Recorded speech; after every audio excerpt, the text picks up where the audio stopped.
I am absolutely thrilled to briefly introduce Darius Baxter to the stage.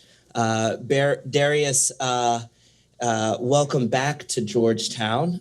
He is a graduate of Georgetown University. He is the CEO of Good Projects. And most importantly for us, he is fueled by the belief that this generation has the tools and techniques to eradicate global poverty through collaboration, education, and technology. I will let Darius take over from here. Thank you, sir.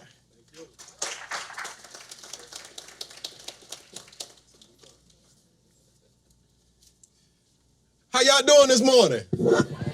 Let's go ahead and knock a little bit of rust off. How y'all doing this morning? I always like to start my speech. My grandmother said I was going to be a preacher. I don't know what pulpit would have me, but here I am. Man, oh man, good morning. It is with my great pleasure and honor that I stand before you today to deliver the opening remarks for day 2 of the Future of Alternative Response, Building Sustainable and Scalable Programs. Man, that's a mouthful. But Lord, we got a lot of talented people here in the room. I am deeply humbled and grateful to be in the presence of such a distinguished audience gathered here at, like I said, my alma mater, Georgetown University, but also representing NYU Law as a fellow for the Policing Project. And I'm very, very happy, and I want to give a round of applause both to the Georgetown University team as well as the NYU Law team. Can we just do that as we get started this morning?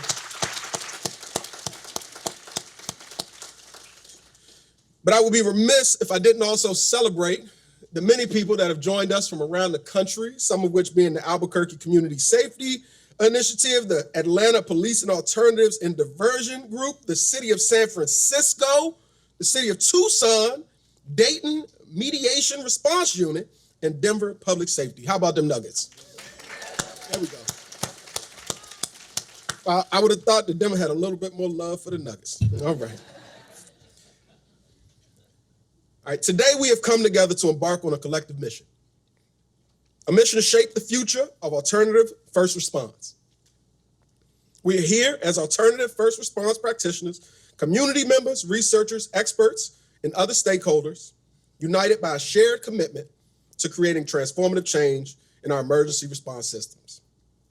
But before we delve into the rich discussion and valuable insights that await us in today's sessions, I would like to take a moment to introduce myself. If you haven't already noticed, I am so handsome it's distracting. But my name is Darius Baxter, and I stand before you as a living testament to the power of resilience and determination in the face of adversity. My personal journey has been one defined by both struggle and triumph. Raised by a single mother, I encountered numerous challenges, including the devastating loss of my father, who was a metropolitan police officer, and after that, the subsequent effects of homelessness. After the death of my father as a child, there was so many challenges that I faced as a young man, many of which young people all across the country are facing every single day. And I was talking to my mother this morning. I said, Mom, I'm standing in front of this podium today, not speaking to the group of people that are in this room, because I know I'm amongst friends.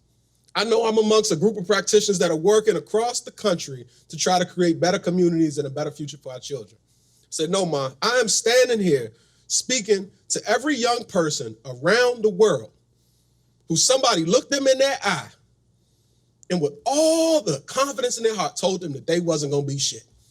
Yeah, I'm cursing this morning. I'm keeping it real. Because I was one of those young people. Almost 10 years ago today, I stood in the Dean of Discipline office at Georgetown University, and they told me that I was suspended from the campus for an entire year. Now, many of us know the statistics. For a young person to be suspended from a university for a year, that's a death sentence. The expectations for me that I wasn't not just going to make it back to the university, but that was going to be a point in my life where I decided, you know what? I'm going to succumb to all of the traumas of my childhood. But thank goodness I got a praying mother and a praying grandmother. I started my journey at Georgetown University at 17 years old. And God bless my praying mother. She says words to me that haunted me From the moment that she dropped me off, she said, baby, you're on your own now. I did my part. And to her, it was just another set of words. But to me, it was a representation of how I felt from the moment that I stepped foot on that campus as a 17-year-old.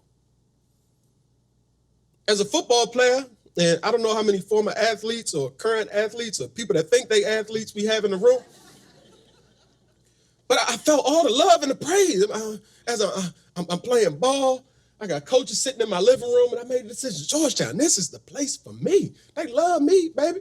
They love me. But the moment that I signed my letter, I was just another mark on the totem pole. I'll never forget this. My freshman year football camp, 2 days. I got into a little altercation on the field, as football players do. Coach kicks me off, and I come to him after practice and said, Coach, I thought we was playing football. You kicked me off. He said, we are playing football, but I know where you from. I know where we came and got you from, PG County. Bunch of hood boys over there. Never in my life had I been called a hood boy. Despite my background, despite what I had been through, never in my life had I associated myself with the trauma and the pain that I had to grow up with. But in that moment, I said, you know what? I'll be exactly what you think I am. And from that moment on, I started my downhill spiral. Thrust into an environment that was supposed to support and love a young person and help them develop. I was ostracized, I was tormented, I was isolated. Ultimately culminating in my own depression, which led me to the use of marijuana, which ultimately led to my suspension from the university. Now, why do I share this story this morning? Because much like the communities that we work in every single day, campuses are institutions. They're systems. They're a group of people that make decisions every single day about those that participate in their processes. And by the grace of God, we have the opportunity here at these sessions to change those systems. As a young man, all I ever could have hoped for was, as opposed to somebody telling me that I wasn't going to be shit, somebody to tell me, look, I see that light in you. I see something special in you. You are not defined by the environment around you. I'm going to help you define your future. And when we look at policing in our communities, too often, and this is what brings us all here today, too often, we have systems and people within those systems that are looking at young people, their families, and their communities, telling them what they can and cannot be based on their set of systems, based on their environment, as opposed to saying, we're going to help build you up. These circumstances could have easily defined my future, but I chose a different path. I chose to turn my pain into purpose and to dedicate my life to creating opportunities for families like my own who are striving to break free from the cycles of generational poverty. Upon graduating from Georgetown with a degree in globalization and poverty, I embarked on a journey to make a lasting impact through social impact. And now, as the president and CEO of Good Projects, I've had the privilege of channeling millions of dollars in investment and resources into low-income Black communities like the ones that I grew up in, both here in the United States and abroad.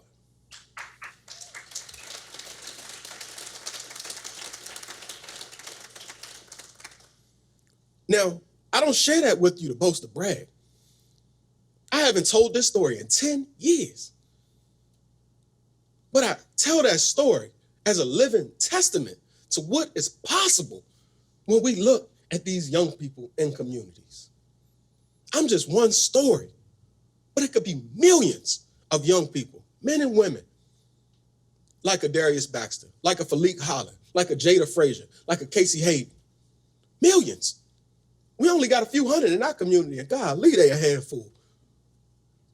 But when we combine our collective impact, when we look at what we can do together, the change that we can create, I don't come in these spaces to waste time and just hear the sound of my own voice.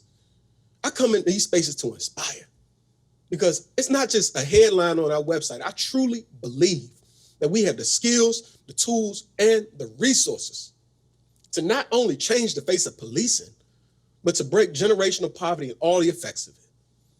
But we can't do it alone. We need your help. And I appreciate you guys for being here today. I'm committed to playing my part in this transformative journey, and I invite each and every one of you to join me.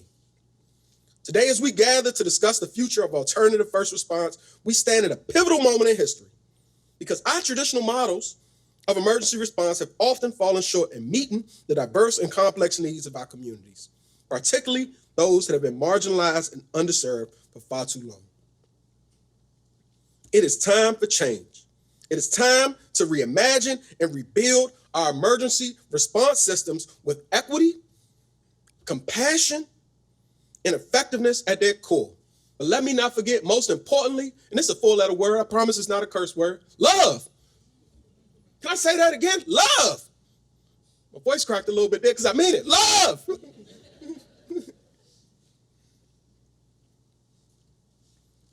As people in positions of power, it ain't cheap or easy to get to DC.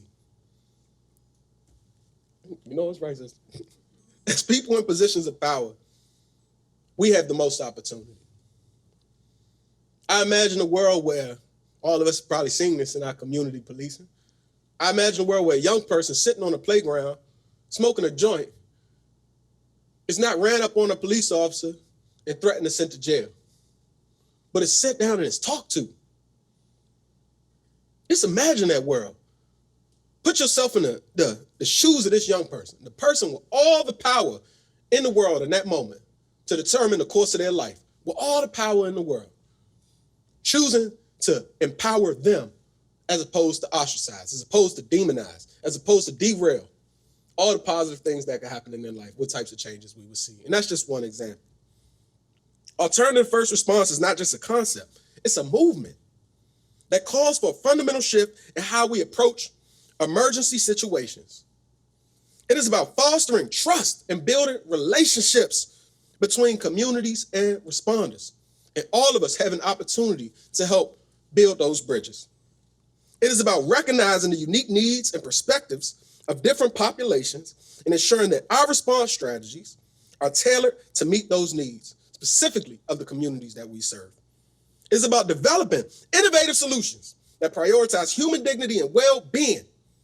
And most importantly, it is about shifting our focus from reactive measures to proactive strategies that address the root causes of crisis. Throughout this conference today, I invite each and every one of you to engage in thoughtful and open dialogue, and let us explore the ways in which alternative first response programs can be integrated into our communities. Let us identify the best practices that lead to long-term successes. Let us challenge existing frameworks, dismantle systematic barriers, and advocate for equitable access to emergency services for all.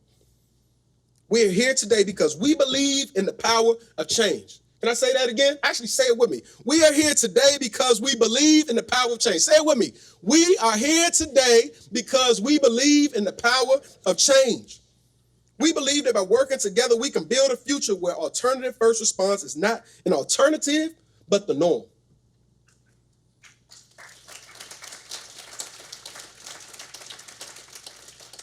A future where communities feel safe, feel heard, and feel supported during times of crisis.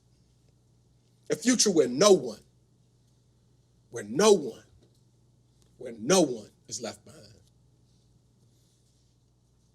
I thank you all for gracing us with your presence today and joining us on this hot, muggy day here in Washington, D.C. And I'm truly excited to embark on this collective journey with each and every one of you all. Together, we can shape a future where our emergency response systems are sustainable, scalable, and grounded in the principles of justice, equity, compassion, and most importantly, say it with me. There we go. All right.